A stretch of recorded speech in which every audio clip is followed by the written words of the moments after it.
partes de presentación y vamos a ir aclarando las dudas como lo hicimos la clase pasada. No sé si los grupos están listos.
Bien, ¿hay alguien o no?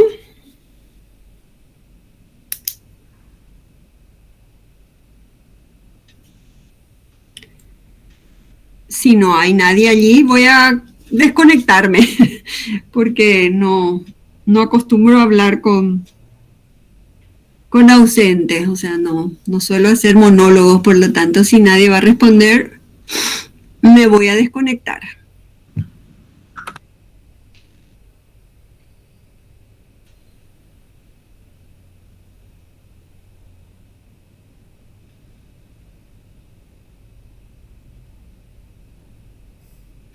Creo que no se van a presentar los grupos, profe. Bien, bueno, pues vamos a tener dificultades entonces con las tareas.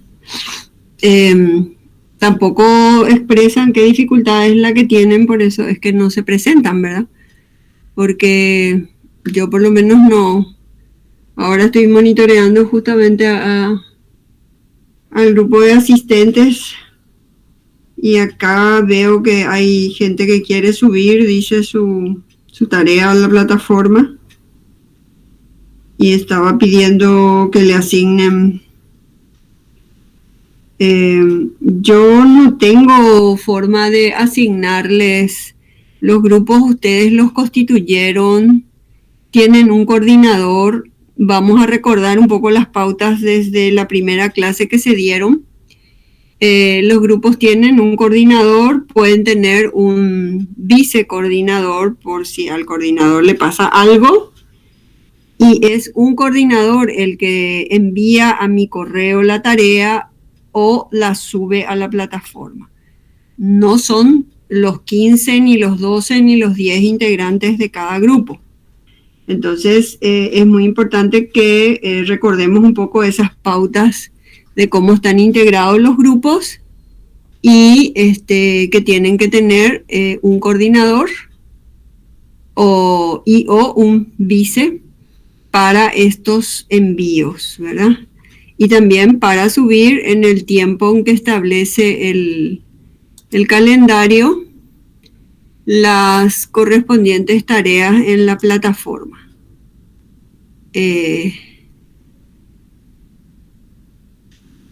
Hola, profe. Sí. Sí, buenas noches. Yo sería el grupo 5, ¿verdad? Y no tendría problema con empezar si es que el grupo 4 no está todavía listo. Y aparentemente no, Sebastián, porque el silencio responde. A ustedes les toca a partir de, estoy mirando el programa, el grupo 4. ¿O me dijiste que sos el grupo 4, verdad? No, el grupo 5 me dijiste. Grupo 5, sí. Todo lo que es reforzamiento, castigo, extinción y eso, profe. Ya. Ok. Y vamos a comenzar, en todo caso, vamos a ir rellenando, digamos, como lo hicimos la vez pasada, con los conceptos que a ustedes no les corresponde cubrir, ¿verdad? Adelante. Dale, profe. No sé, Mónica, si podés poner voz para compartir el Power. Sí, voy a poner ahora. Voy a poner para compartir.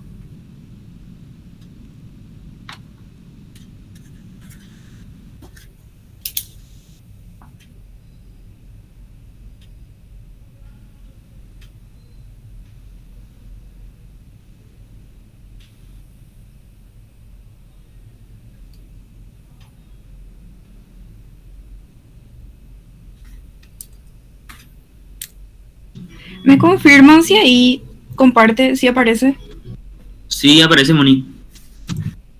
Sí, correcto.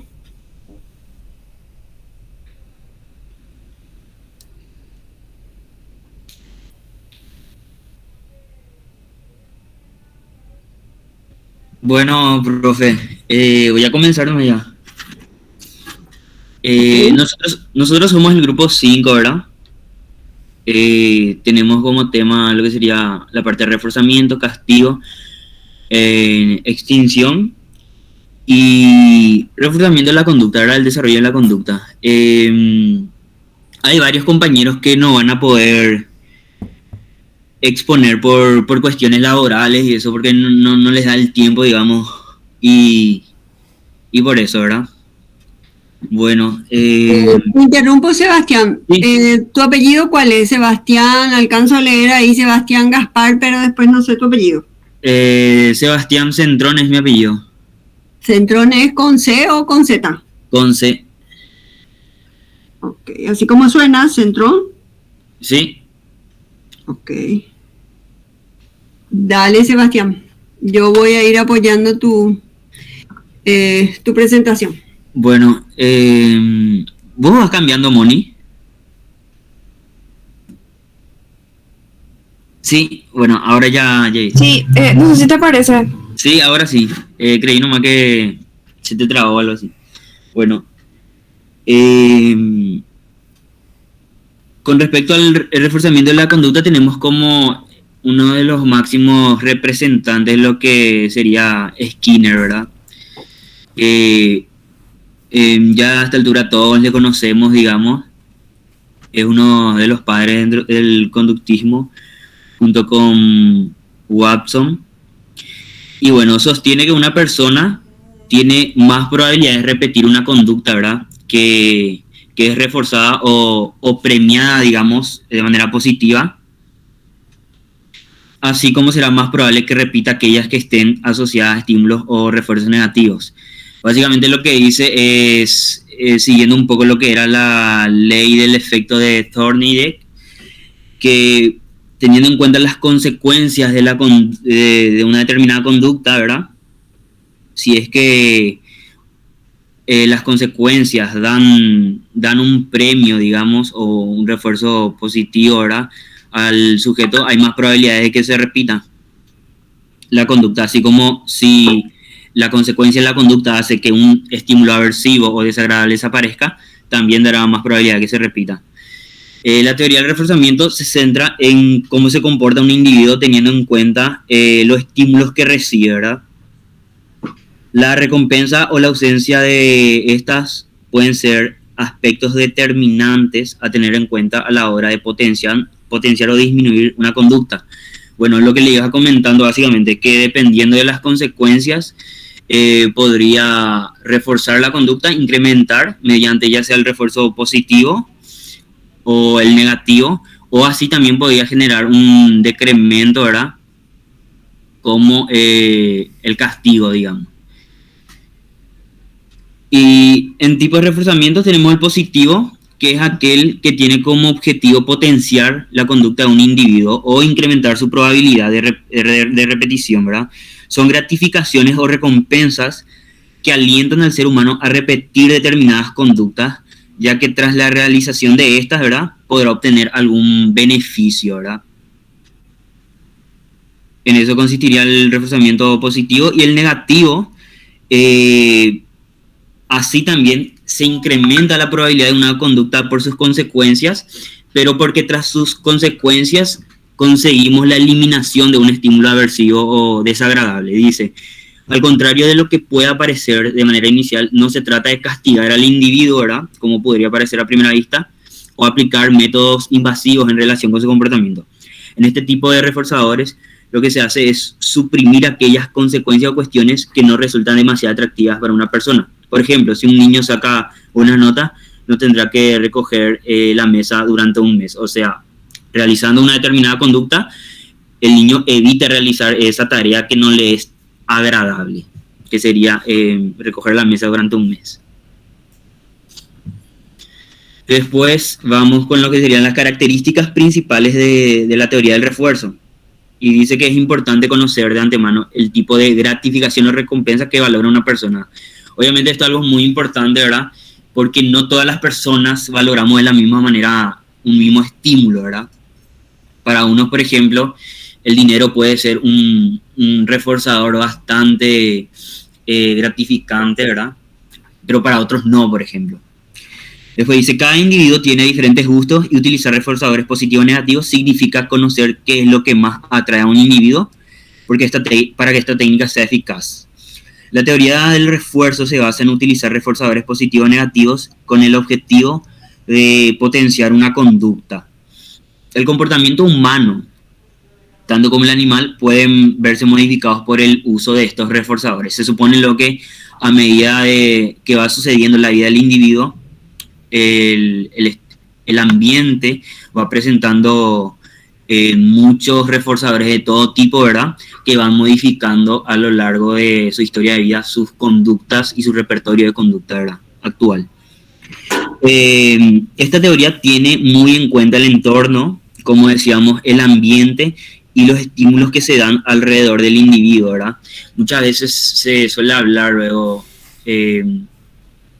en términos de ambientalismo, ¿verdad? Siempre se suele hacer esa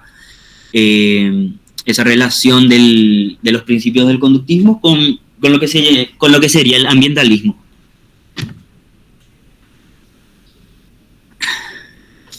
Bueno, dice, con respecto al castigo, ¿verdad? Una diferencia que hay con el refuerzo de por sí es que el refuerzo, ya sea positivo o negativo, incrementa la conducta, siempre aumenta la probabilidad. Pero en el castigo, lo que sucede es que tras realizar una conducta y ser propiciado algún tipo de estímulo, ¿verdad?, en forma de castigo, el individuo tiende a disminuir la probabilidad de repetición de esa conducta, por lo menos ante la presencia de aquel que ejerce el castigo, ¿verdad? Dice, busca extinguir una conducta, pero según Skinner no lo logra. A diferencia del refuerzo negativo, no aumenta la probabilidad de extinción de conductas, sino que la suspende para luego volver a ser reforzada, ¿verdad? Esto es un poco lo que hablaba de que cuando solamente se extingue, por así decirlo, o se anula cuando está el individuo que ejerce el castigo, ¿verdad? Pero cuando no está, tiende nuevamente a aparecer, o así también, en muchos casos, tienden a tener efectos colaterales que terminan haciendo, dificultando la posibilidad de controlar y guiar realmente la conducta. Muchas veces un individuo que es castigado, por ejemplo, de manera agresiva, tiende a desarrollar otra vez formas de afrontamientos en base a la agresividad, y ese tipo de cuestiones hacen que muchas veces no se pueda controlar tan bien como se hace con el refuerzo, ¿verdad?, mediante el castigo. Y dice, si se incorpora el estímulo aversivo, este funciona como castigo. Un castigo que se tuvo en pasado funciona como refuerzo negativo. Dice, amenaza perder el recreo, ¿verdad? En este caso nos muestra cómo podría funcionar en algún momento un castigo utilizado como un refuerzo negativo, forzando hacia el individuo a realizar una determinada conducta para evitar ese castigo, ¿verdad? Entonces, en ese caso, actuaría como un refuerzo negativo. Dice, tanto en refuerzos positivos como negativos y los castigos, es fundamental especificar del lado que se lo mira, del que lo aplica o del que lo vive. Después, el siguiente es la extinción, ¿verdad? Hablamos de extinción cuando una persona disminuye, digamos, la frecuencia de su conducta o desaparece, ¿verdad? como consecuencia de haber retirado los reforzadores que lo mantenían. O sea, hablamos de una conducta determinada que estaba siendo mantenida por un reforzador concreto, ¿verdad?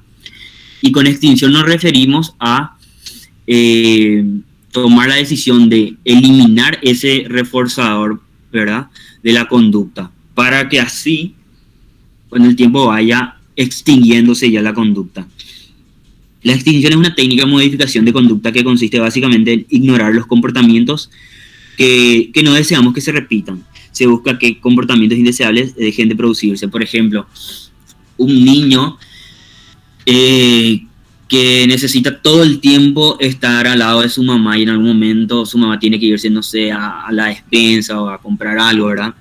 Y el niño en ese momento llora, hace un berrinche y la mamá, en vez de, una vez que se aleja, al final retrocede y vuelve junto al niño, lo vuelve a mimar, etcétera, ¿verdad? Eso estaría reforzando la conducta del niño, ¿verdad? Sería un refuerzo negativo. El niño llora para evitar la situación aversiva de que su mamá se vaya y se aleje, ¿verdad? Entonces lo que se haría es eliminar ese reforzador, no le haríamos caso al niño, ¿verdad? Y se debe aplicar de una manera, digamos, permanente, ¿verdad? Porque se puede dar unos casos de estallidos también de la conducta que se desea extinguir, ¿verdad? Y eso es totalmente normal, que en algún momento inclusive se intensifiquen los berrinches, ¿verdad?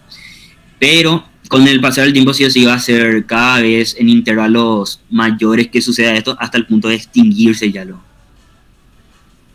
Y de esa manera se realizaría la extinción. Después dice, explicando un poco, ¿verdad?, lo que sería el principio de extinción. Bueno, con esta se establece que si en una situación concreta una persona emite una respuesta que ya fue previamente reforzada, lo que le iba mencionando, ¿verdad?, y ahora no está seguida por una consecuencia reforzante, esa persona es menos proclive a repetir la misma conducta cuando se vuelva a encontrar en una situación similar, ¿verdad? Lo que ya les iba comentando. Y en eso consistiría nuestra exposición, ¿verdad? Eso sería todo, profesora, y muchas gracias, compañero, por prestar atención. Ya. Ok, Sebastián. Bien. No sé si ya ingresó alguien del grupo 4 o el 6.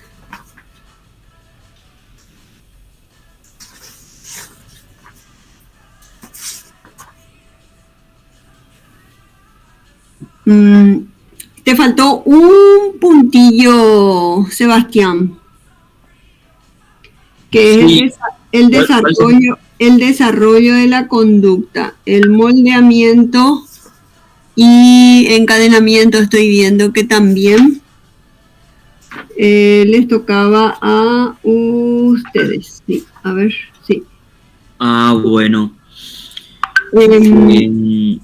No sé si leyeron, podemos arrancar con lo que leíste y yo voy apuntando con respecto. Agradecería de repente que me guíes un poco, ¿verdad? Ya leí ya sobre el tema, pero por cualquier cosa o cualquier punto donde no esté muy preciso, ¿verdad?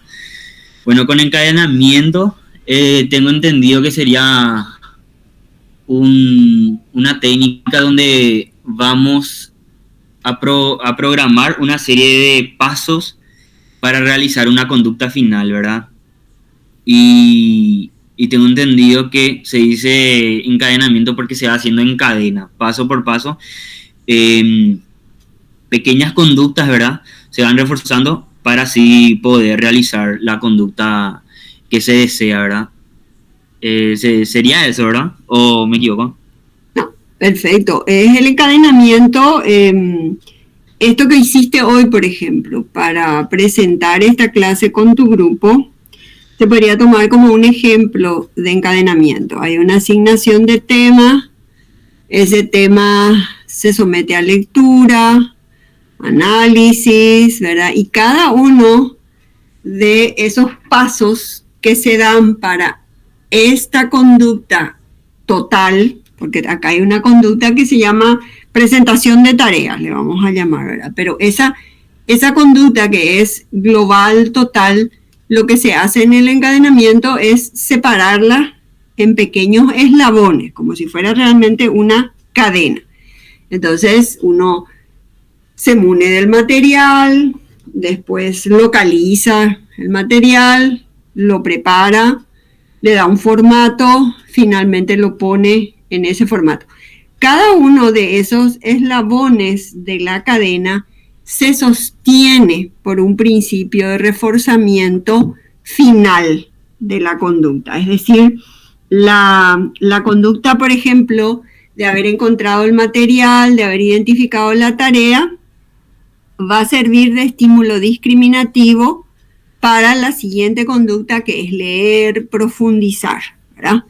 Leer y profundizar va a reforzar a la primera conducta y así se va dando un encadenado en donde no es perceptible que cada eslabón de la cadena cumple con la contingencia de poder identificar dónde está el estímulo discriminativo y dónde está el estímulo, sobre todo, reforzador positivo para que la cadena termine.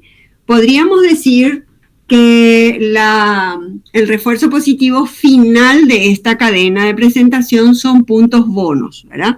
Ese sería el reforzador positivo tangible, digamos, identificable que puede sostener esta cadena. Pero lo cierto es que todos los pasos que ustedes dieron para esta presentación se sostiene con independencia de esos puntos bonos, porque finalmente ustedes no saben si la presentación va a recibir o no los va a recibir, ¿verdad? Entonces, lo que se deduce del encadenado es que en general nuestra vida, en general, todo lo que hacemos se puede analizar desde el punto de vista del análisis funcional, ¿verdad? Que es una herramienta metodológica que utiliza esta aproximación. Se puede perfectamente estudiar y ver si es que hay alguna dificultad en el encadenado, ¿verdad? O sea, cuando una persona viene a solicitar una terapia, un servicio, ¿verdad? Y dice que, por ejemplo, tiene dificultades para realizar una tarea porque sufre de procra, ¿verdad? Que demora, que no concluye. Uno puede plantearle que desglose cómo se suele organizar, ¿verdad?, para realizar una tarea. Y entonces uno finalmente encuentra cuál es el eslabón de la cadena que puede estar disfuncionado, decimos. Acuérdense que este enfoque no etiqueta. Acá nosotros no hablamos ni de síntomas, ni de signos, ni de trastornos. La conducta puede tener un déficit o un exceso por el cual no consigue realizar adecuadamente ese encadenado y finalmente tener, ¿verdad?, el producto final concluido y el refuerzo que estaría sosteniendo, como dije, toda la cadena. Generalmente en la etapa en la que ustedes se encuentran, uno podría presumir que la cadena se sostiene finalmente por el reforzamiento positivo del aprendizaje en sí mismo, es decir, la curiosidad, las ganas de aprender, las ganas de entender y de aprovechar ese conocimiento. Es decir, de repente no es necesario que haya un estímulo externo, que un agente externo como un profesor diga, por ejemplo, sí, tienes 2 puntos bonos, por ejemplo, ¿verdad? O muy bien, excelente tu presentación, ¿verdad?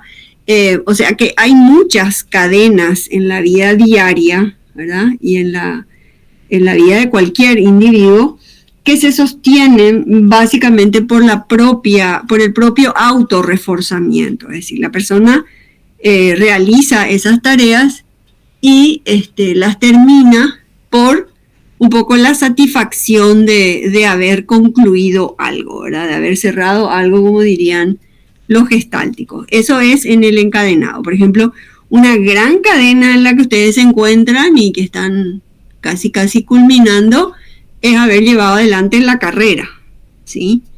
Y así en la vida el encadenado se puede analizar una amistad, se puede analizar un noviazgo, se puede analizar una etapa específica de la crianza de un hijo, ¿verdad? O sea que el encadenado es una herramienta que nos permite, en cualquier caso, analizar un segmento de la vida de la persona, ¿verdad?, que viene a solicitar una ayuda, ¿sí? Entonces, si les queda claro. Sí, profe.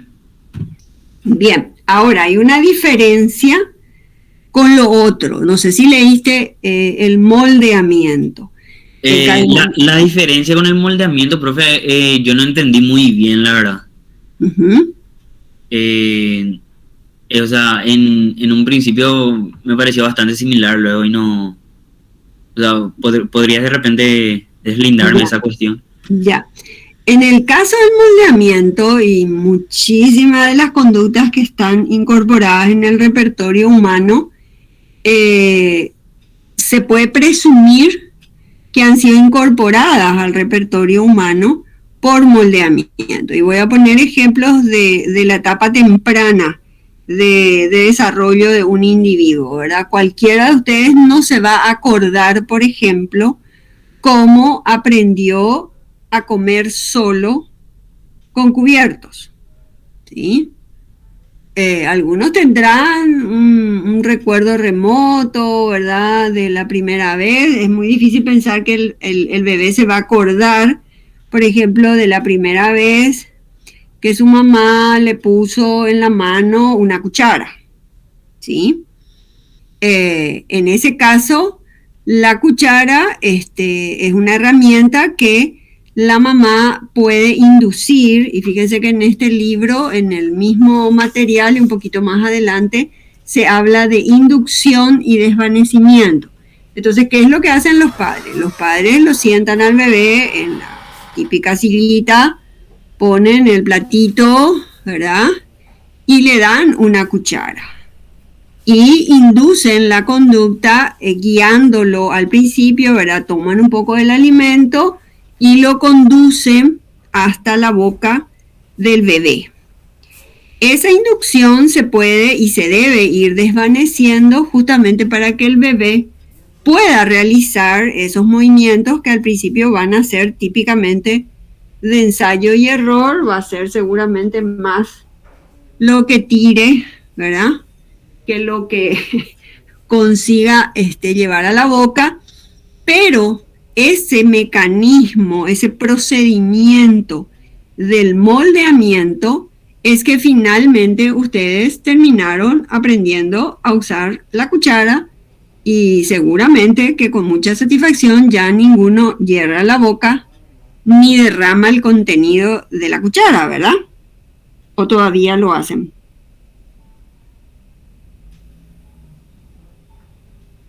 Ya no, profe. Bueno, esa conducta se moldeó, ¿sí? Nosotros podemos decir que esa conducta se moldeó y prácticamente te diría que la insistencia de llevar desde el origen de la conducta, que es inexistente prácticamente, porque lo que tiene el sujeto en ese momento es la capacidad de agarre, es decir, todos tenemos coordinación visomotriz y dentro de esa coordinación visomotriz hay una conducta de agarre de objeto, ¿verdad? Entonces, esa conducta se guía desde lo más rudimentario, desde las bases mínimas de la presencia de esa conducta, hasta la realización paso a paso de una conducta que tiene una finalidad, ¿verdad? Porque lo que estamos buscando es que el niño coma solo, con cuchara, ¿verdad? Esa es la conducta meta final. Pero los pequeños pasos que nosotros vamos a tener que ir reforzando, y de hecho, los dos principios básicos de los que vos presentaste están presentes en el moldeamiento. En el moldeamiento se utiliza el reforzamiento positivo por aproximaciones sucesivas, es decir, ese pasito a pasito con todos sus errores, ¿verdad? Los padres van reforzando positivamente y a la par ignoran los hierros, es decir, a la par se ignoran las equivocaciones, ¿verdad? Entonces, la conducta se lleva prácticamente, por eso el apartado se llama desarrollo de la conducta. Estamos partiendo de una situación en la cual la conducta no está en el repertorio de la persona, o si está en niveles muy deficitarios, está rudimentariamente, ¿verdad? ¿Cómo son estas conductas que se tienen que desarrollar durante la etapa del desarrollo de cualquier individuo, ¿verdad? Entonces, aprender a comer con cuchara, después aprender a comer con tenedor y cuchillo, aprender a atarse los cordones, aprender a vestirse solo, a bañarse solo. O sea, hay una serie de conductas que están en nuestro repertorio, adquiridas porque es sencillamente un procedimiento de aprendizaje. Acuérdense que en el capítulo anterior se habló de 3 aprendizajes: el condicionamiento clásico, el operante y el llamado también vicario, ¿verdad? Y en este capítulo se refuerzan los principios del aprendizaje operante. Entonces, ¿cómo aprende el individuo? Aprende fundamentalmente por moldeamiento de aproximaciones sucesivas. Y en ese proceso se utiliza básicamente el principio de reforzamiento positivo y de extinción. Nunca se utiliza el castigo. El castigo, Skinner, que como bien vos dijiste al inicio, se lo considera el padre. Inclusive hay un debate ahí histórico entre si es Watson o es Papá Skinner. Cualquiera de los dos, yo pienso que tuvieron mucha relevancia en el tiempo histórico que les tocó a cada uno actuar, ¿verdad? Le tocó a Watson ser la punta de lanza, que no habrá sido nada fácil en el momento en que planteó las bases de la revolución behaviorista. Entonces, Skinner ya vino a recoger ciertos frutos del trabajo de Watson y a darle continuidad. Pero en ese apartado de desarrollo de la conducta, lo que se plantea son 2 formas procedimentadas, ¿verdad?, de cómo nosotros aprendemos. En el caso del moldeamiento, las diferencias, como vos decís, no siempre son perceptibles. Y uno se puede confundir con el encadenamiento. El encadenamiento está más bien reservado a conductas complejas, ¿sí? Como esta que estuvimos hablando de la presentación en clase, ¿verdad? Que requiere eslabones de conductas que en sí son complejas. Ahora, si se ponen a pensar, un determinado eslabón de la cadena se puede desarrollar por moldeamiento, ¿sí? Si yo no sé, por ejemplo, realizar mi profesor me mandó a hacer una investigación de determinado, y yo no sé buscar en internet las bases de datos científicas, es posible que ese eslabón de búsqueda yo lo tenga que guiar por moldeamiento. Entonces resulta que un eslabón de la cadena, para poder quedar encadenado con otro y darle continuidad a todas las secuencias, se tiene que trabajar por moldeamiento. Y eso es y suele ser frecuente en las consultas de niños, de adolescentes, de adultos, que cuando llegan y plantean una disfunción en una cadena comportamental, nos encontramos que ciertos eslabones se tienen que trabajar por moldeamiento de aproximaciones sucesivas hasta que la persona domina esa conducta y ya esa conducta se puede enlazar con el siguiente eslabón de la cadena. Un elemento que diferencia el moldeamiento generalmente es que cuando terminamos de aprender algo ya no nos acordamos. O sea, si yo le digo a Sebastián ahora, a ver Sebastián, prende tu cámara, trae tu cuchara, trae el platito de sopa, sentate en tu sillita, para ver y que él se acuerde cómo hacía para comer solo, con cucharas, lo más probable es que él vaya a tener que hacer una representación, porque no se va a acordar, ¿sí?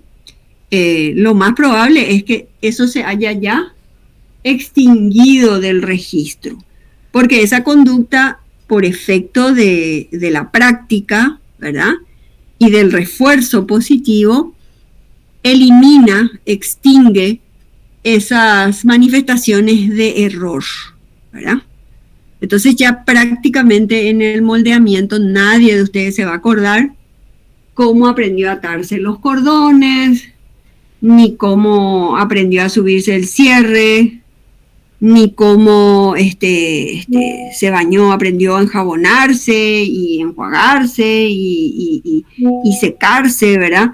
Eso ya quedó, ¿verdad?, tan incorporado en una cadena, que es el otro procedimiento, que ya es prácticamente muy difícil, salvo que por alguna dificultad de salud, porque esos eslabones se suelen descomponer, por ejemplo, y nosotros solemos ver eso en personas que tienen alguna discapacidad por un accidente, por ejemplo, y que pierden cierta habilidad o no se acuerdan de algo como se hacía. Eso se llama agnoxias y apraxias, ¿verdad? Y ese eslabón hay que rehabilitar, ¿verdad? Y generalmente lo vamos a hacer por moldeamiento, ¿verdad?, siempre y cuando ese eslabón se pueda recuperar. Entonces la diferencia es que en el caso del moldeamiento, una vez que esos rudimentos sirvan para construir una conducta compleja, es muy probable que ustedes ya no sepan cómo era al inicio la conducta, qué tan primitiva fue la conducta cuando arrancó el proceso de moldeamiento. En cambio, en el encadenado es una conducta más compleja, como diga, que están eslabonadas, y hay un eslabón que va a requerir, o dos, que van a requerir ser trabajados por moldeamiento, y allí lo que no queda claro, como dije, es qué es lo que sostiene el eslabón hasta el final en su realización. Y generalmente en un adulto ya es la satisfacción de aprender, la satisfacción de lograr una determinada meta, y no necesariamente tiene que haber un refuerzo positivo tangible, ¿verdad? Esas serían las dos diferencias, y estos son procedimientos para desarrollar la conducta. Al otro grupo le tocaba justamente desde ahí desarrollar lo que tiene que ver con los antecedentes de la conducta, ¿verdad? En el análisis funcional tenemos nosotros lo que llamamos al principio del capítulo, si ustedes leyeron, se habla de la contingencia, del ABC de la conducta. Y esa fórmula de la contingencia, del ABC, es clave en el análisis funcional de la conducta. Es decir, la metodología que se sigue en este abordaje es ir analizando las diferentes contingencias que se dan en el desarrollo, en el mantenimiento, ¿verdad?, en la realización de patrones de conducta. Entonces, el ABC está representado por antecedentes, por conducta y consecuente. Y eso es como otra vez el encadenado. Una contingencia va encadenada a otra y así sucesivamente. Acá lo importante es que cuando recibimos un caso de vuelta, lo analizamos en esa contingencia, es decir, cuáles son los eventos antecedentes que están indicando o propiciando la realización de una conducta en particular, y cuál es el evento consecuente, es decir, cuáles son aquellos eventos que mantienen la conducta, que hacen que la conducta siga en el repertorio del individuo. O habrá contingencias en las que, como explicabas, Sebastián, la conducta recibe eventos con intención de eliminarla del repertorio, es decir, que no se mantengan en el repertorio del sujeto y que se conocen como eventos aversivos, y el principio en ese caso es el castigo. En el caso del reforzamiento, siempre que a la conducta le siga en esa contingencia un evento positivo, lo más probable es que esa conducta se mantenga en el repertorio del individuo y tengamos la probabilidad de volver a ver la presencia de esa conducta. Y son todas las conductas que ustedes llaman hábitos, porque finalmente si analizamos los hábitos que ustedes realizan en el cotidiano son contingencias que están ahí en el repertorio porque fueron aprendidas y se mantienen por refuerzo, ¿sí? Puede ser por refuerzo positivo, y yo siempre digo, idealmente para la salud mental de un individuo es bueno que nuestro repertorio esté sostenido por consecuencias positivas, ¿verdad? Que por consecuencias negativas, como son, por ejemplo, las que provienen del reforzamiento negativo. Y les voy a poner un ejemplo. A ver si me contestan, porque a ustedes yo, aparte que no les conozco, tampoco conozco las voces de ustedes, más que de algunos contados. Asistir a esta clase podría estar sostenida tanto por refuerzo positivo como por refuerzo negativo. A ver si alguien me puede decir cómo sería asistir a esta clase por refuerzo positivo y cómo sería si ustedes están acá por refuerzo negativo. Los dos van a reforzar la conducta de asistir a esta clase, pero el procedimiento va a variar. Y eso Sebastián lo explicó muy bien cuando habló de las dos variantes del principio de refuerzo positivo. Hay un compañero que me escribió y que aprovecho porque le dije en la clase, voy a explicarte, porque decía, ¿por qué acá pide 5 ejemplos de principios de aprendizaje si son solo 3? Efectivamente son 3, pero si ustedes ven, hay refuerzo positivo y refuerzo negativo, ¿sí? Hay 2 procedimientos. Y en el castigo también hay 2 procedimientos. Castigo por aplicación y castigo por retirada. El efecto del castigo siempre va a ser eliminar, reducir, postergar la conducta. Y el efecto del reforzamiento, no importa que diga negativo, y es importante que no confundan el refuerzo negativo con el castigo, siempre va a ser reforzar la conducta, mantener la conducta en el repertorio del sujeto, pero el procedimiento varía. Entonces la pregunta quedó en el aire. ¿Cuál es la diferencia que ustedes estén acá por refuerzo positivo o refuerzo negativo?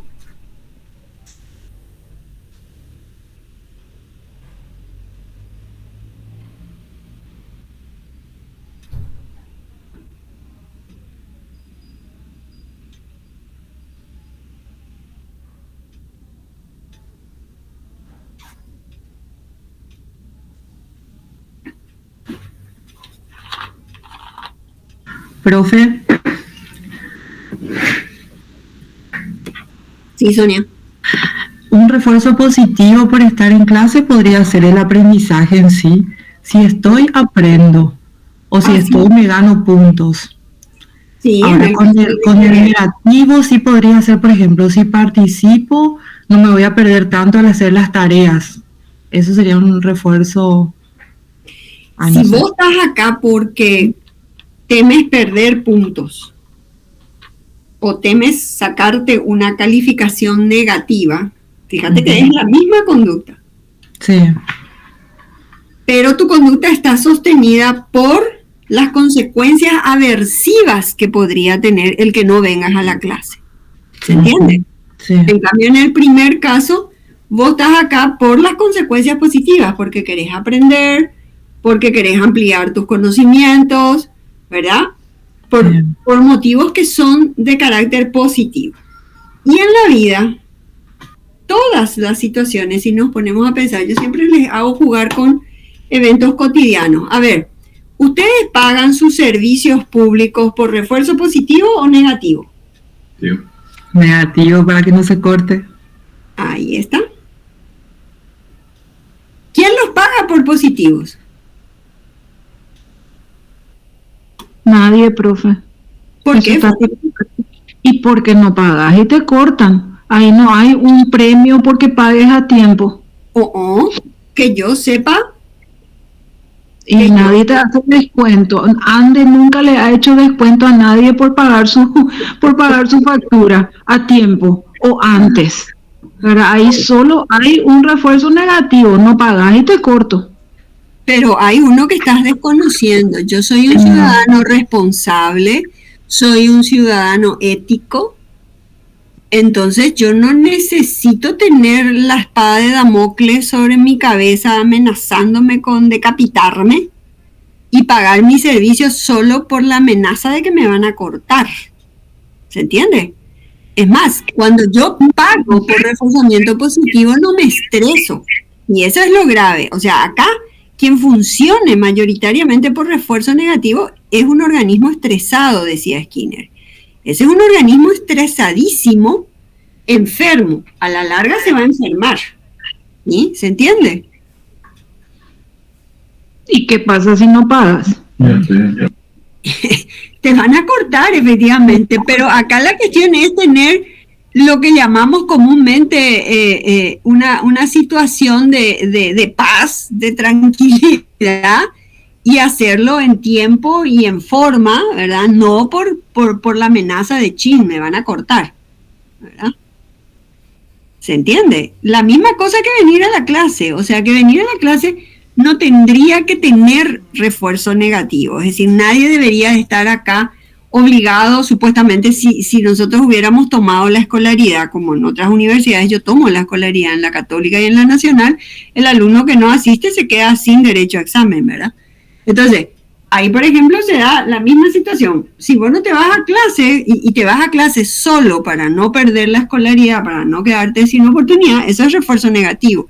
Ahora, si vos te vas porque realmente sos un estudiante responsable, que quiere aprender, que quiere sacar buenas notas, ¿verdad? Y ese ya es un refuerzo extrínseco, ¿verdad? El que tener una buena calificación o tener puntos bonos, ¿verdad? Eso ya sería por una consecuencia extrínseca, por refuerzo positivo. Pero si nos ponemos a pensar, hay muchísimas cosas que el organismo humano, que el individuo, realiza por refuerzo negativo y no por refuerzo positivo, ¿verdad? Y eso lo aprendimos inclusive, yo siempre les recuerdo, cuando éramos estudiantes de los primeros años de la primaria, ¿verdad? Cuando le oíamos a la profesora decir algo así como, los que terminan la tarea en tiempo y en forma van a salir al recreo.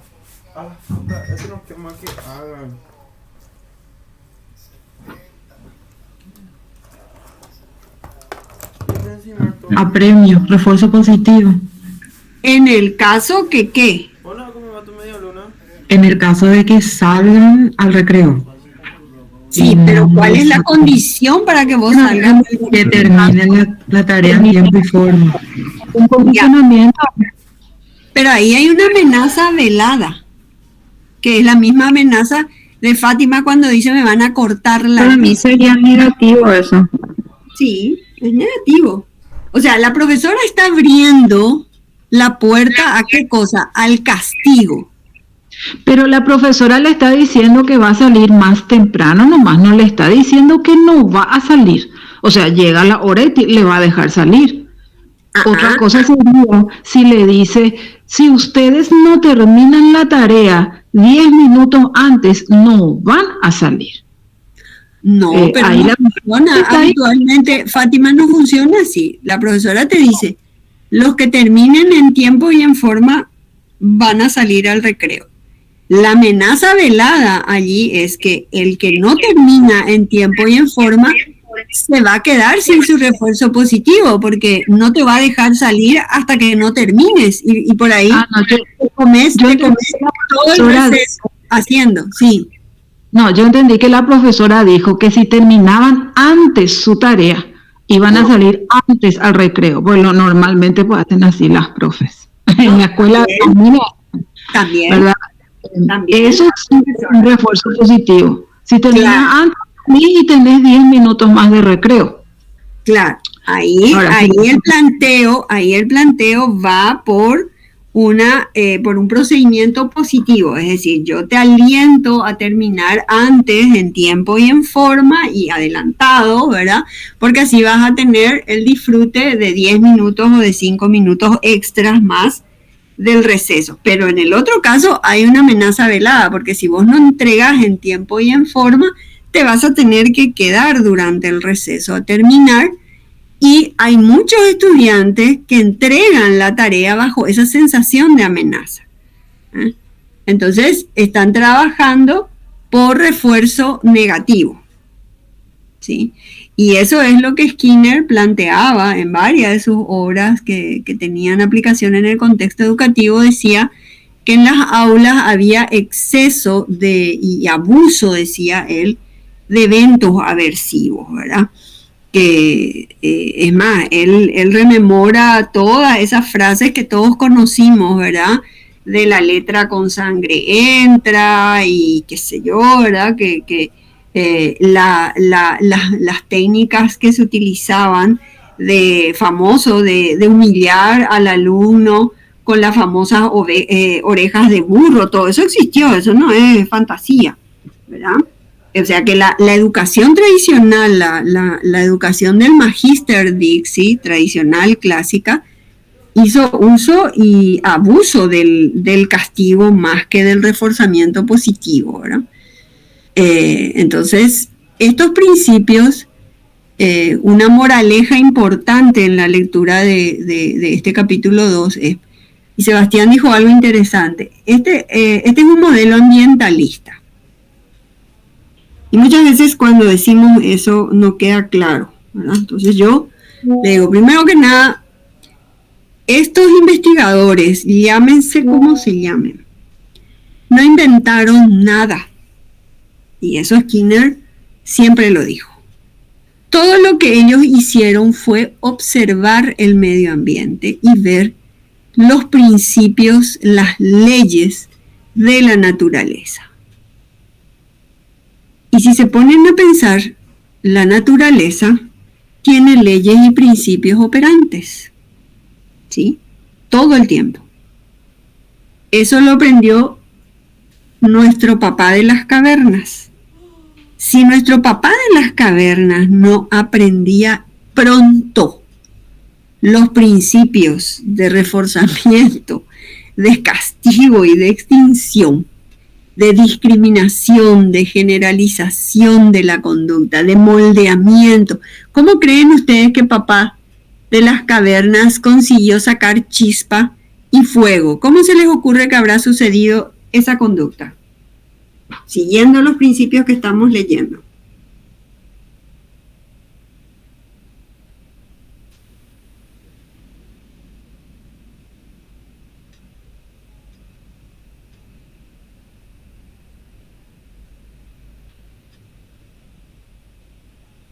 Y la primera vez por casualidad, profe, y después por repetición. A ver, ¿cómo se les imaginan ustedes a papá de las cavernas? Jugando para ver qué onda, como vos decís, por ensayo y error. ¿Cómo se llama ese principio? Yo acabo de explicarlo recién en el desarrollo de la conducta.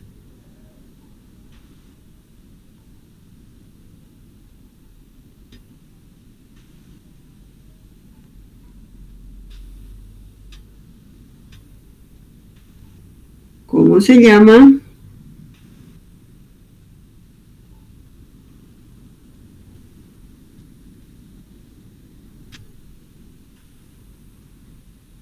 ¿Sería moldeamiento, profe? Sí, señor. No creo que de entrada él habrá dicho, a ver, ¿qué será esta piedra si la junto con esta otra? Ahí se tuvo que haber dado necesariamente el procedimiento del moldeamiento. Y por ensayo y error, efectivamente, saltó la chispa, ¿verdad? Al principio no era la fuerza que imponía posiblemente una piedra contra otra, o el tipo de piedra. O sea, todo eso fue desarrollándose por reforzamiento positivo y extinción. Cuando no le salía, la conducta se extinguía.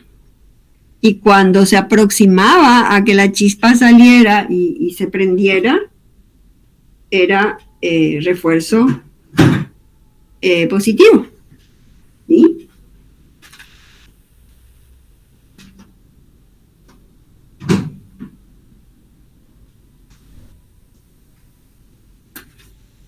Bueno, así como Papá en las cavernas, podemos enumerar inmensa cantidad de conductas de la civilización, chicos, que responden a estos principios, porque como dije hace un rato, el modelo es medioambientalista. ¿Y qué significa eso? Que estos científicos lo único que hicieron fue observar cómo se cumplen esas leyes, cómo nosotros interactuamos, cómo el ser humano, cómo los animales interactúan con su medio, y efectivamente cómo en sus comportamientos se van cumpliendo estos principios de reforzamiento positivo, de castigo o de extinción. Por eso en el primer material que leímos se hablaba de la teoría de la evolución. Nuestras leyes evolutivas son el ejercicio de estos principios de refuerzo, de castigo y de extinción. Muchas de las especies, de no haber moldeado ciertas conductas y establecido esas conductas, se hubiesen extinguido. Y eso está comprobado en toda la escala evolutiva. Los estudios que realizó Charles Darwin, por ejemplo, vio cómo las aves, cuando se acababan, ¿verdad?, los alimentos de tipo grano, semilla, ¿verdad?, frutos, fueron capaces de meterse en el agua y pescar. Increíblemente, el pico de esas aves se fue cambiando en su estructura, o sea, cómo la morfología de esas especies se cambió por efecto de la interacción con el medio ambiente y el ejercicio de esas conductas. De no haberse modificado esas conductas, esas aves se hubieran extinguido. O sea que el modelo es medioambientalista porque lo que hace es rescatar la observación de los principios básicos que regulan el funcionamiento del mundo y la interacción de nosotros como componentes del mundo, porque nosotros somos una insignificante parte de este mundo, pero nos creemos muy soberbios y nos estamos comiendo al mundo, ¿verdad? Por eso nos pasa lo que nos pasa a nivel de consecuencias. Si no, pónganse a pensar, ¿qué son? Ahora vamos a entrar en época de huracanes, ya de hecho ya empezaron las épocas de huracanes. ¿Cómo ustedes concebirían desde el punto de vista de estos principios del capítulo 2? ¿Qué principios se está cumpliendo allí? ¿Y qué análisis de contingencia ustedes pueden hacer de ese evento?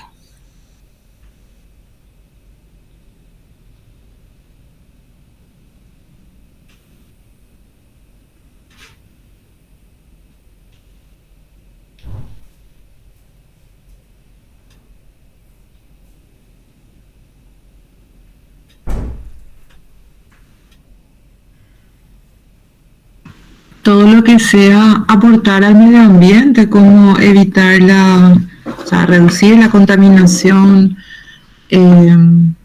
la deforestación. Por ejemplo, en el caso de la deforestación sería cuanto menos deforesto, menos consecuencias extremas del clima recibo. O sea, sería como un refuerzo positivo, profe. Exacto. En el caso de que te venga la aluvión, porque eso es lo que estamos viendo, a los brasileros se les viene toda la tierra y sepulta comunidades completas. Es por lo que vos estás diciendo, la tierra ya no tiene de dónde agarrarse porque los bosques han sido eliminados y las casas se han colgado literalmente de esos terrenos que estaban siendo sostenidos por las raíces de los árboles. Entonces, todas esas consecuencias son castigo. Ahora, ¿cuándo va a existir el refuerzo positivo? En la medida en que vos cambies tu conducta operante y no deforestes, no te cuelgues a vivir de las montañas, ¿verdad? No contamines el agua, no produzcas incendios, ¿verdad? O sea, todo eso es conducta operante. Todo va a tener consecuencia, porque ¿qué significa desarrollar conducta operante? La operante es la respuesta que da el organismo y que va a tener consecuencias. Sí o sí va a tener consecuencias, porque es operante, porque opera. ¿Se entiende? La palabra operante es muy fuerte. Operar significa tener influencia, tener impacto sobre algo. ¿Qué impacto tenemos? Es lo que se habla hoy de la huella que vamos a dejar. Esas van a ser las consecuencias de nuestras operantes. ¿Sí? Y la misma cosa sucede en nuestras relaciones sociales, o sea, así como nos relacionamos con el medio ambiente, con las especies, ¿verdad? ¿Qué trato le damos a nuestros hermanitos, como yo les llamo cariñosamente, nuestros hermanitos de la naturaleza, nuestros seres sintientes que nos rodean? ¿Qué trato le damos? ¿Cómo interactuamos con ellos? ¿Cómo interactuamos con otros seres humanos? Eso está más que visto que va a determinar las consecuencias de interacción social y de convivencia.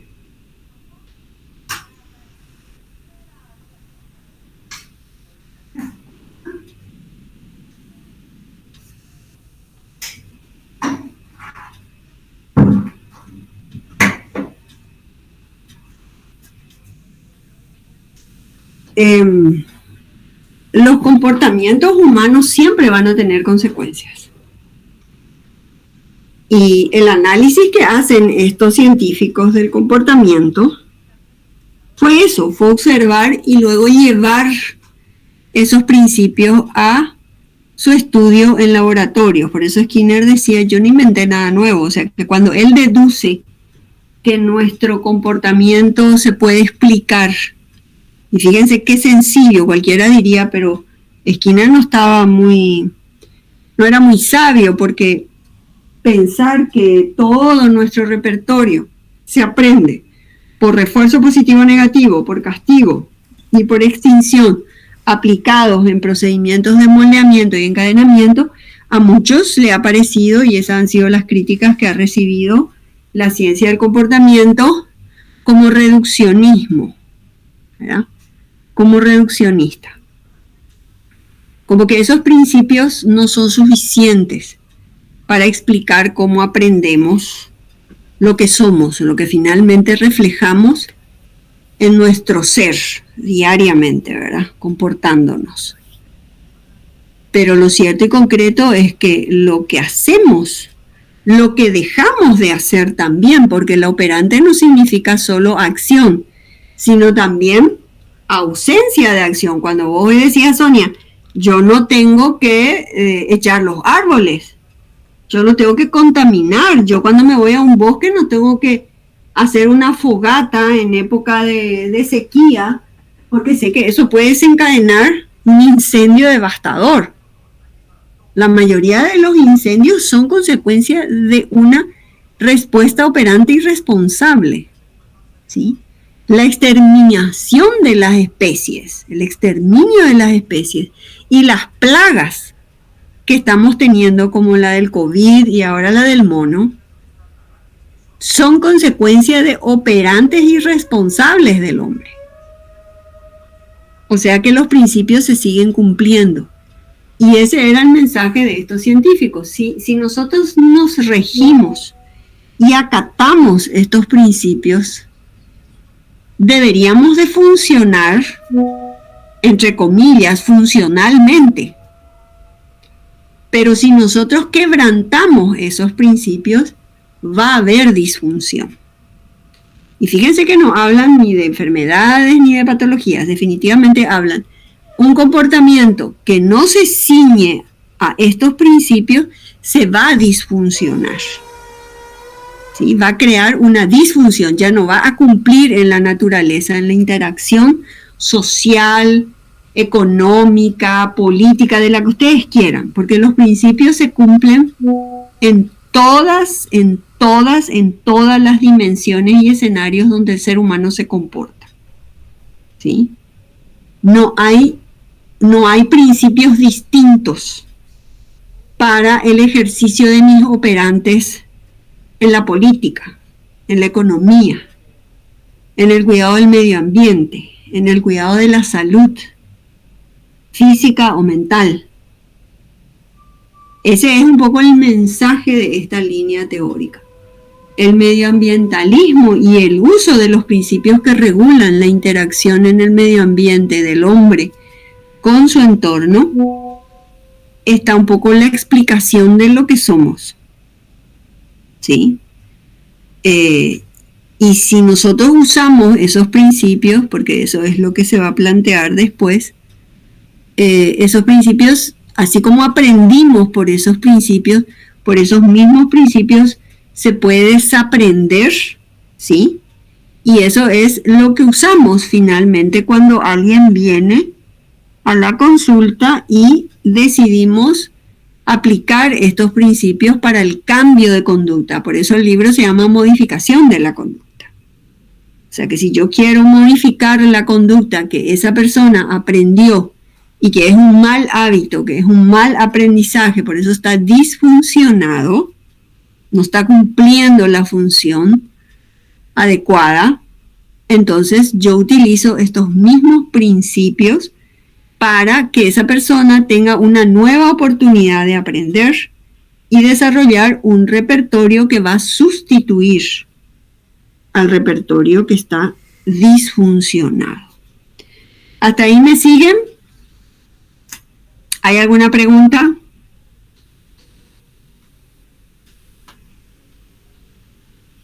No, profe. ¿Se entiende bien, profe? Ya, bueno, ese es nuestro capítulo 2, como digo, comienza con el análisis de la contingencia, esa es una fórmula, hay que tomarlo así, ¿verdad? Que nos va a ayudar a analizar situaciones de gran complejidad, ¿verdad? De una manera sencilla, porque ese es el enfoque científico, ¿verdad? Que en general las explicaciones que va a buscar la ciencia, aun cuando sabemos que son fenómenos complejos, van a ser explicaciones accesibles, sencillas, simples, si ustedes quieren. Claro, a medida que avanzamos en el estudio de las complejidades, como hoy hablaba yo del encadenado, cada eslabón de la cadena que está inserta en el repertorio del ser humano se trabajó se fue armando por moldeamiento de aproximaciones sucesivas, ¿verdad? Por principios de aprendizaje de refuerzo y de extinción, ¿verdad? Y ojalá todos hayamos aprendido siempre por reforzamiento positivo y mantengamos nuestra conducta por reforzamiento negativo, ¿sí? En nuestras sociedades, esto del refuerzo de por qué haces lo que haces, si lo estás haciendo por refuerzo positivo o lo estás haciendo por reforzamiento negativo, son como las dos caras de la moneda, ¿sí? En muchísimas situaciones de la vida, ¿sí? Se puede aplicar perfectamente a las parejas que tienen conductas violentas. ¿Por qué esa pareja sigue junta? ¿Qué les parece? ¿Será por reforzamiento positivo? Y si es por reforzamiento positivo, ¿qué serán las conductas que se mantienen por refuerzo positivo y cuáles serán las que se mantienen por refuerzo negativo?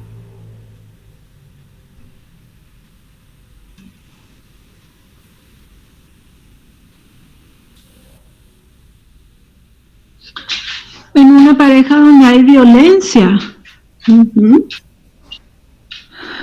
y el refuerzo negativo es: si te vas te mato. Lo que es la amenaza que siempre hay. Y el refuerzo positivo es porque normalmente la víctima está dentro de lo que ella conoce. Entonces no sale de ahí porque ese es el mundo que conoció, como es que se le dice, su área de confort, aunque no parezca, ¿verdad? Pero normalmente pues las patologías se atraen. O sea, la víctima, el que busca, está mal decirlo, pero normalmente es así. ¿verdad? El que dice, no, me tiene nomás luego que pegar, porque yo lo soy mala. Y está el que piensa, la pareja de esa persona. Yo tengo una amiga así, que ella normaliza totalmente que el hombre le tiene que pegar a la mujer. Porque su papá le pegaba a su mamá, su marido le pegaba a ella. Y ella no, ahora está divorciada, finalmente se escapó del marido y salió, pero ella sigue buscando hombres que la abusan. Entonces la conclusión a la que yo llego observándole a ella es que su área de confort, donde ella aprendió a desarrollarse y aprendió a encontrar elementos para manejarse dentro de la vida, es ese ambiente, la violencia. Por eso es que no puede salir de ahí. Y toda pareja que busca siempre tiene el mismo rasgo violento. Para mí que eso para la persona es algo que, aunque no parezca, lo encuentra positivo. Uh-huh. Y bueno, pero ahí sí lo vamos narrando en el lenguaje de esta aproximación. Esa persona, como bien dijiste, aprendió de esa manera. No fue la mejor manera de aprender, porque hay otras familias en donde los hijos no observan que su papá maltrata a su mamá, ¿verdad? Pero ella creció en un ambiente en donde la operante ejercida en esa relación era de esas características, es decir, el varón domina, ¿verdad? El varón es el que sale a la calle y provee, y vos sos la que te quedás en casa, como disminuyendo, ¿verdad?, el valor de lo que la mujer hace al quedarse en casa, ¿verdad? Que es un poco el escenario propio de nuestras abuelas, de nuestros antepasados, ¿verdad? Pero no necesariamente todas las familias tienen ese escenario de aprendizaje. Hay familias que están funcionantes, es decir, sus contingencias son funcionales. Esta persona, desgraciadamente, aprende a relacionarse con el varón en un medio ambiente donde esas respuestas operantes son disfuncionales. Y si no tiene oportunidad de ir a una terapia, ¿verdad?, y de generar por el proceso terapéutico alternativas nuevas de aprendizaje, en donde ella tendría que desaprender eso que bien vos decís, ella lo tiene incorporado como normalizado, como normal, ¿verdad? Tiene que estar en otro tipo de relación, en otro tipo de contingencia, en otro tipo de análisis funcional, donde el hombre que está al lado de ella en un vínculo la respete, ¿verdad? Le dé su lugar, la refuerce, diríamos, en términos positivos, ¿verdad? Y no utilice el castigo, ¿verdad? El castigo por aplicación o el castigo por retirada, ¿verdad? O que no la mantenga en ese vínculo, como vos decís, por reforzamiento negativo, ¿verdad? Bajo la amenaza del mal menor. Es decir, si te quedas te voy a porrear, pero no te vas a morir. Pero si te vas, sí te voy a buscar hasta matarte, ¿verdad? Entonces, esas contingencias existen en muchísimas de las manifestaciones operantes del ser humano. Inclusive yo suelo poner como ejemplo, en otra clase vamos a hablar de eso, de cómo ustedes creen que se enamoraron de las parejas que tienen. ¿Qué principios se habrán dado en ese proceso? Que fue un proceso de aprendizaje.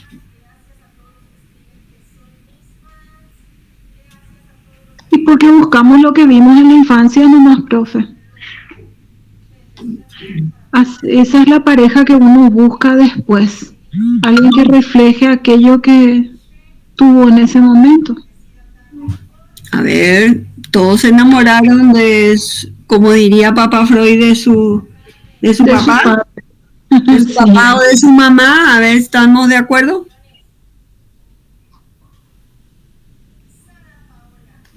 El silencio otorga.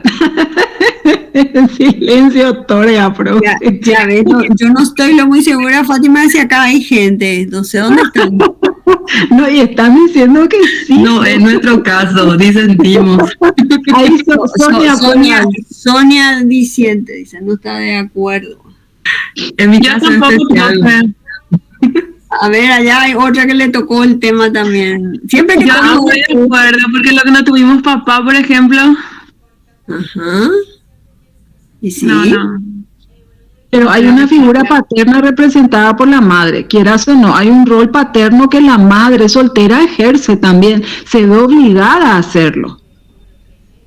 ¿Verdad? Todos somos, en esencia, todos tenemos los dos sexos, hombre y mujer, uno está más potenciado nomás. ¿Verdad? Una mamá soltera, sí o sí, en algún momento se ve obligada a ser papá y a ser mamá. ¿Verdad? Entonces también ahí se da aunque no esté presente la figura paterna. A ver, Sonia, ¿cómo habrá sido tu procedimiento? Pensá en el capítulo 2, así fríamente, porque cuando yo les pongo estos ejemplos tan sensibles, ¿verdad? Todos hablan de la química, del amor y qué sé yo, ¿vieron? Muy románticos todos, pero acá, si hacemos un análisis científico, ¿cómo comienza ese proceso de aprender a enamorarse? Y en mi caso, profe, fue observación, aprendizaje vicario, porque miré y dije, bueno, esto me interesa. Después sobrevino un refuerzo positivo porque dije, si esto consigo, este beneficio me va a dar. Obviamente beneficios, no en términos materiales, no estamos así de interesadas. Y ese fue el proceso. Pero en mi caso no concordaba con Fátima porque como soy adoptiva, yo no desarrollé también como Diana esa experiencia. Uh-huh. Así mismo. Pero ahí yo quiero, a ver, ¿hay alguien más que se acuerde cómo se enamoró de su pareja? El minuto, ese momento en que empezó. Ese flechazo. Que creyeron que ahí empezó, ¿verdad? Porque hay gente que no se percató, no tiene la suficiente capacidad de atención, es bastante enfocada y no se da cuenta. Hay un principio en el amor, profe, que es la admiración. Si no se da, eso no es de entrada ya. Si ese es un desconocido, el que vos tenés frente tuyo es un desconocido. Al principio es una atracción con refuerzo positivo. Un ente es al principio, un extraño. A ver qué dijiste, Camila. Abrió Camila también su micrófono. Con refuerzo positivo. A mí, por ejemplo, me endulzó el oído, qué sé yo, me decía cosas que me gustaba y por ahí empezó. Muy bien. Fíjense cómo los principios actúan en el sensorio. Por eso dije, esto está metido hasta en lo que nosotros no tomamos conciencia que está metido. Muy bien. Así es, el refuerzo positivo viene por el sensorio. Lo primero que hacemos es mirar, gente. Algo de eso dijo Sonia, observar, digo. O escuchar. También. Observar, ¿verdad? Escuchar. Profe, tiene algo que te gusta, algo que vos admirás, tiene esa persona, o si no le vas a hacer caso. Así mismo. Por su voz, porque le escuché en el teléfono y dije, uy, acá hay algo interesante, ¿verdad? De ahí va a empezar. Si la persona no tiene nada que a vos te atraiga, que vos admires, que te guste, no te vas a ni acercar. En mi caso, por ejemplo, yo antes no le aguantaba a mi marido. O sea, que no fue un estímulo agradable de inicio. No. No era un refuerzo positivo como tal. No, después ya vino eso. Ahí está, pues.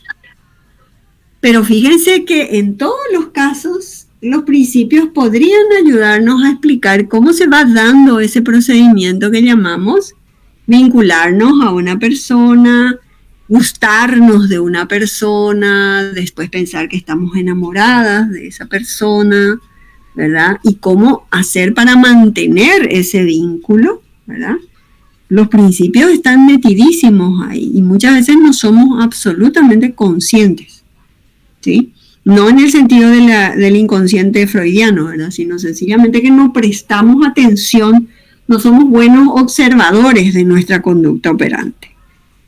Pero generalmente esto comienza por el sensorio, como dijo Camila. Comienza por esto que le pasó a Fátima, ¿verdad? Comienza por escuchar una voz. Yo recuerdo que tenía un compañero que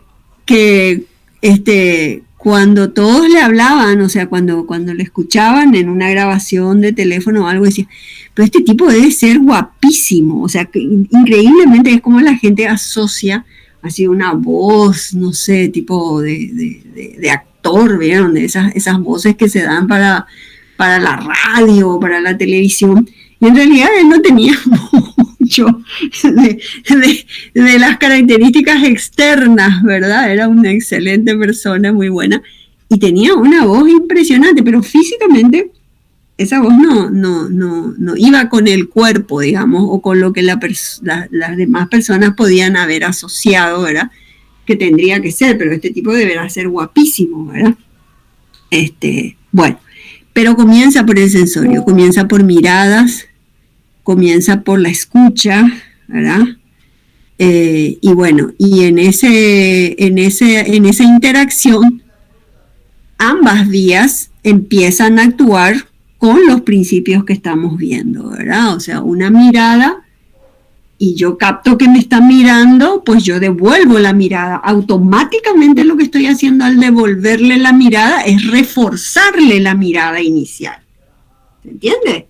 Entonces mirada va, mirada viene y después vamos a ver que hay programas de reforzamiento y generalmente los programas de reforzamiento al principio son continuos. Léanse los programas de refuerzo. Para iniciar una relación amorosa, el programa de reforzamiento tiene que ser continuo, ¿sí? Es casi una exigencia del principio para que funcione. Por eso es que las parejas están pega, ¿sí? A ver, ¿se acuerdan ustedes cómo se soltaban cuando se encontraban? ¿Cómo era? ¿Se iban así rápidamente o cómo eran las despedidas? Por teléfono. La despedida primero. ¿Ah? ¿Qué cosa dijeron? Por llamada, por ejemplo, cortamos primero, no vos. Y es la medianoche y las 2 de la mañana y al día siguiente recibimos las consecuencias operantes, ¿verdad? ¿Pasó o no pasó? Que al día siguiente me voy a la oficina y estoy enamorada, ¿vieron? Pero estoy rota. Fíjense que esa mezcla interactiva potente de consecuencias positivas y aversivas es lo que hace que ese pega se empiece a regular y pasemos del refuerzo continuo del pega al refuerzo intermitente. Si no, las parejas estarían muertas.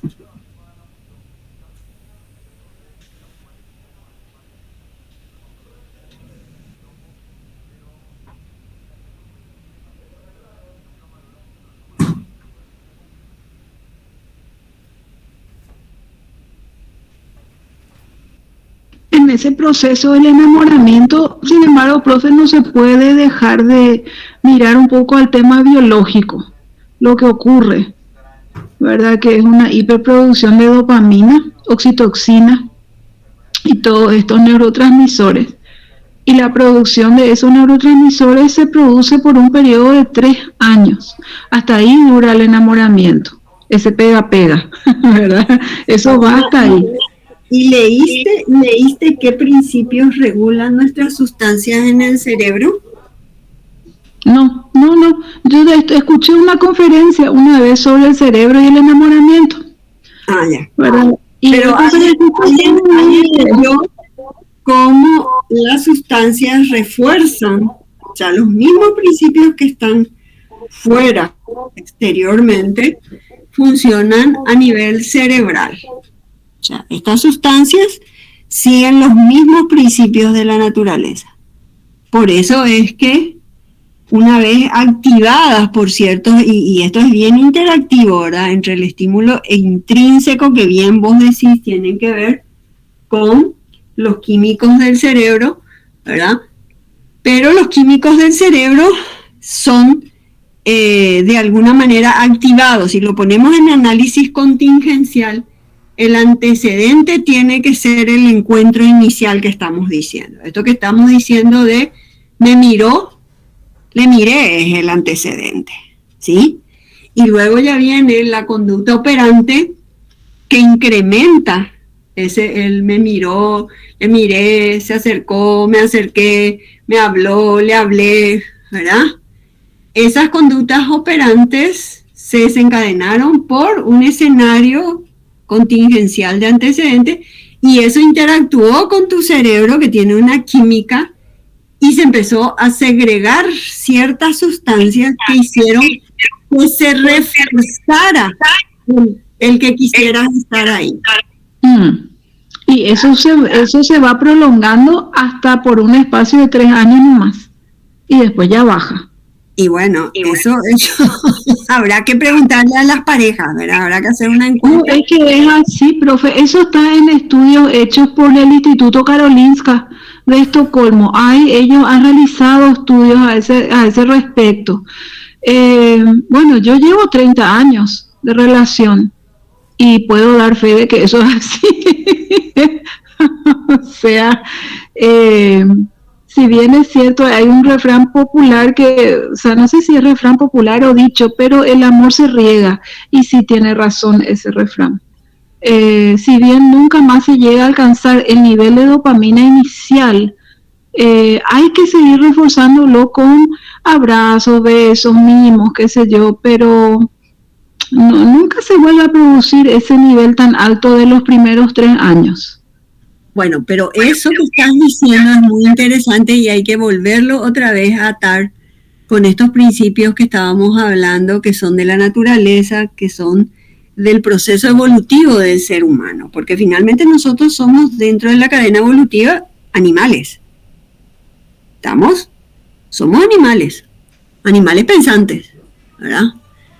Y está visto que esto que vos decís responderá a un principio interactivo básico que tiene que ver con la necesidad de la reproducción humana, porque finalmente, ¿verdad? Alguien escribió por acá lo del sexo. Evidentemente, el sexo es una poderosa fuente de reforzamiento positivo. Nadie descarta eso. A un buen sexo, mucho tiempo va a tener esta con pareja. Claro, ahora hay que ver qué definimos como buen sexo también. Como buen sexo, claro. Eso hay mucho consenso, Gustavo. Hay gente que tiene sus maneras de definir lo bueno, ¿verdad? Pero acá lo importante, como estaba diciendo, es que eso que mencionaba Fátima tiene una justificación evolutiva, ¿verdad? Hay un periodo en el cual esas sustancias tienen que estar muy ardientes, muy intensas, porque es necesario que ese vínculo se fortalezca con fines de reproducción. Porque reproductivo, sí. Claro, el fenómeno, por más que seamos seres pensantes, y hoy la gente pensante te dice que ya no va a tener hijos, ¿verdad? Porque hay muchísimas parejas que te dicen, y mujeres que te dicen, no voy a ser mamá, no voy a procrear, ¿verdad? No tengo la necesidad, no siento, ¿verdad? Bueno, pero a lo que voy es que esos niveles, ¿verdad? Que refuerzan nuestro comportamiento del vínculo, de la permanencia, del estar, ¿verdad? Tiene que ver con ese periodo en el cual la pareja se consolida, ¿verdad? Y por eso es que se pasa del programa de reforzamiento continuo, se pasa al programa de reforzamiento intermitente, porque hay que regular las fuerzas para poder hacernos cargo de lo que va a venir como consecuencia de nuestro accionar operante dentro de 9 meses. ¿Estamos? Entonces, todo eso va haciendo en este proceso interactivo y cumplimiento de los principios una amalgama, ¿verdad?, de encadenamientos y de moldeamientos que hacen que el vínculo se mantenga y, como bien dijo Fátima, se tiene que seguir alimentando. Y cuando ella dice eso, si lo llevamos al territorio de la teoría, se tienen que seguir aplicando programas de reforzamiento positivo. Es decir, tenemos que ser innovadores, tenemos que ser creativos para poder mantener ese vínculo. Claro, está visto que esos primeros niveles estaban puestos ahí por una razón que ya cumplió su cometido, y ahora estamos en una relación donde lo más importante es mantener eso a lo largo del tiempo, ¿verdad? Si es que concebimos que la pareja va a ser para toda la vida, ¿verdad? Y hay especímenes en la naturaleza que así, para que vean, hasta entre los animales, hay parejas que cuando se vinculan son eternas, salvo que una muera, ¿verdad? Pero en general, en ese proceso se consolida un vínculo que está pensado para todo el proceso evolutivo, hasta el envejecimiento y estar, como dirían en nuestro idioma, hasta que la muerte nos separe, ¿verdad? Bueno. Eso es decir nomás, profe, eso no estamos diseñados para ser monógamos. Pero ¿qué parte de tu evolución, qué parte dice eso? Porque eso es aprendizaje, finalmente si te pones a pensar, es aprendizaje. Y es una elección también. Sí. Así es. Bueno, hay que leer el capítulo 2, ya se terminó el capítulo 1 y 2. Okay. Y traten de bajarlo a esos ejemplos, porque a mí me encanta en el examen ponerle ese tipo de ejemplos para que piensen que esto no es tan direccionado a lo que nosotros hacemos los psicólogos en clínica, ¿verdad? Sino que estos principios son para la vida misma, ¿sí? Para la convivencia, para todos los ámbitos donde el ser humano se comporta. Estos principios están presentes y hay que prestarles un poco de atención, decía Skinner, porque a través de estos principios es que nos controlan. A través de estos principios es que pueden abusar de nosotros si nosotros no tenemos cabal conocimiento de ellos. ¿Sí? Bien, les tengo que dejar porque ya es 1:30 otra vez. Para la próxima clase tenemos que avanzar ya en nuestros casos clínicos que tenemos, ¿verdad? Hay que empezar a leer el capítulo 3 y 4 para poder avanzar en los casos, y entre medio también tenemos el examen, que es el 24, así que tenemos, ¿ok? 15 días, dale, profe. Ok, nos vemos. Dale, chao. Chao. Gracias, profe. Chau, chau. Chao, profe, gracias.